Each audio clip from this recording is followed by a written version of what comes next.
तो एक तरफ हम दिखा रहे हैं आपको कि मिलिट्री लेवल पर क्या हो रहा है, बैटलफील्ड में क्या हो रहा है, और दूसरी तरफ रूस के खिलाफ लगातार प्रतिबंधों का सिलसिला भी जारी है और प्रदर्शनों का सिलसिला भी जारी है। रूसी हमले के खिलाफ आप देख रहे हैं कि किस तरह जर्मनी, स्पेन, अमेरिका, नेपाल, दक्षिण कोरिया, मैक्सिको, हर जगह प्रदर्शन हो रहा है। ये रूस के खिलाफ प्रदर्शन है, यूक्रेन के समर्थन में प्रदर्शन है।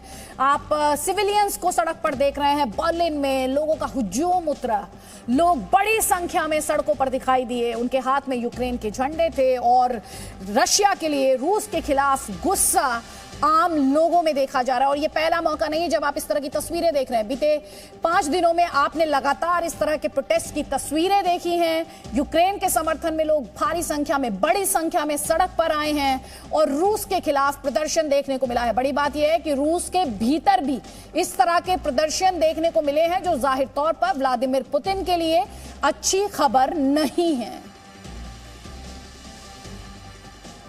और रूस यूक्रेन युद्ध के दौरान बहुत सी भावुक कहानियां सामने आ रही हैं, इमोशनल स्टोरीज जो किसी की भी आंखें नम कर देने के लिए काफी हैं।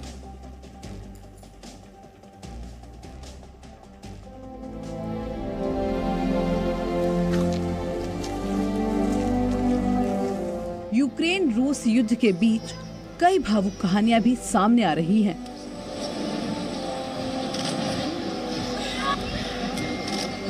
जिस तरह से इस युद्ध में महिलाएं, बच्चे और आम नागरिक बेघर हो गए और अपनों को उन्होंने खो दिया,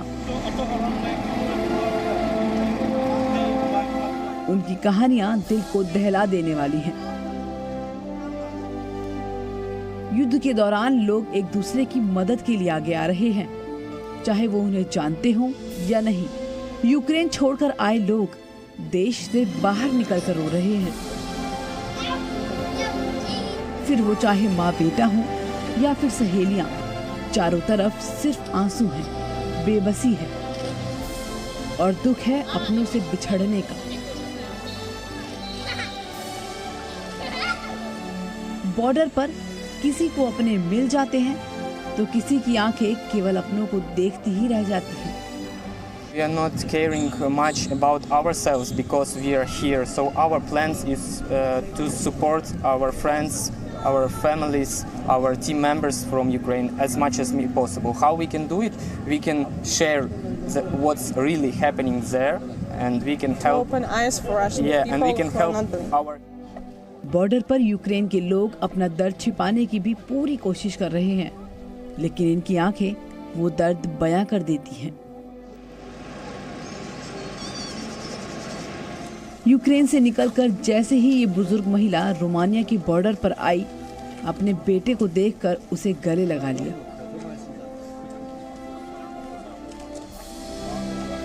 इसी तरह अपने पिता से बिछड़ी एक बेटी ने जब अपने पिता को बॉर्डर पर देखा तो उससे लिपटकर फफक कर रो पड़ी।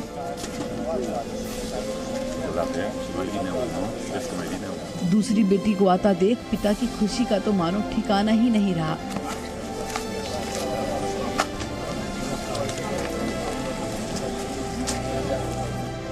मासूम बच्चे पूरी तरह बेखबर हैं कि उनके आसपास की दुनिया में क्या चल रहा है।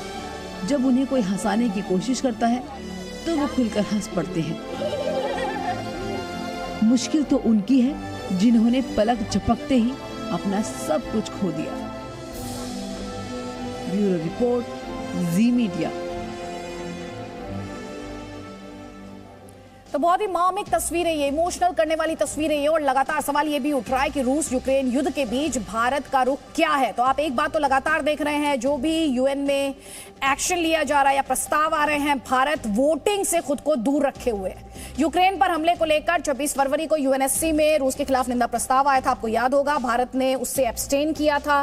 रूस ने वीटो का तब इस्तेमाल कर उस प्रस्ताव को गिरा दिया था। आज की बात करें तो यूएन जनरल असेंबली की बैठक से भी भारत ने खुद को अलग रखने का फैसला किया है। यूएनजीए की आपात बैठक में भारत शामिल नहीं होगा।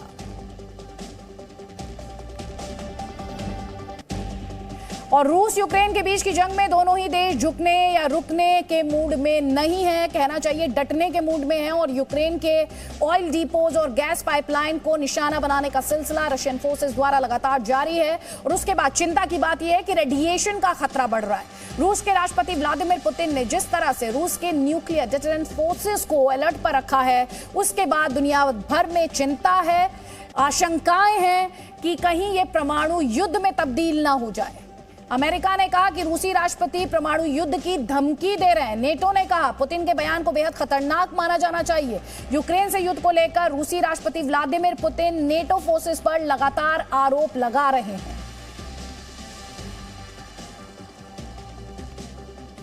हमारे साथ ग्रुप कैप्टन यूबी देवनाथ हैं। सर, सबसे पहले आज जो तस्वीरें आई हैं जिसमें एक बार फिर से ऑयल डिपो को निशाना बनाने का सिलसिला जारी है, कीव के बेहद करीब बताए जा रहे हैं रशियन फोर्सेस, 5 किलोमीटर लंबा उनका काफिला बताया जा रहा है, क्लेम्स एंड काउंटर क्लेम्स का सिलसिला जारी है। देखिए, जो ऑयल डिपो को टारगेट किया गया उसी की तस्वीर इस वक्त हम अपने दर्शकों को दिखा रहे हैं। जल्दी से आपका एक कॉमेंट। जी हाँ, ये दिखाता है कि रूस बातचीत के पहले अपना दबाव फुल फोर्स के साथ बनाए रखना चाहता है।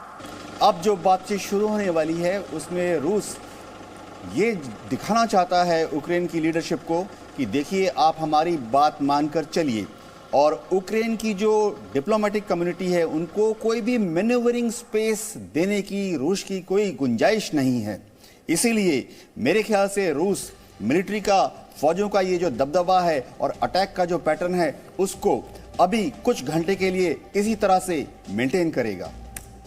और जिस तरह से यूक्रेनियन फोर्सेस ने रेजिस्टेंस पुट अप की है, बस मुझे हाँ या ना में जवाब चाहिए। जब ये शांति वार्ता के लिए दोनों पक्ष बैठेंगे तो डोमिनेटिंग पोजीशन में कौन होगा?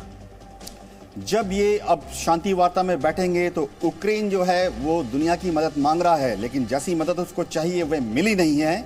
तो मेरे ख्याल से रूस अपने को डोमिनेटिंग पोजीशन में पाएगा और इसका भरपूर फायदा उठाएगा। ठीक है, आप कह रहे हैं रूस डोमिनेटिंग पोजीशन में है, लेकिन यूक्रेन के राष्ट्रपति ज़ेलेंस्की कह रहे हैं उन्हें खुद इस शांति वार्ता से उम्मीद नहीं है।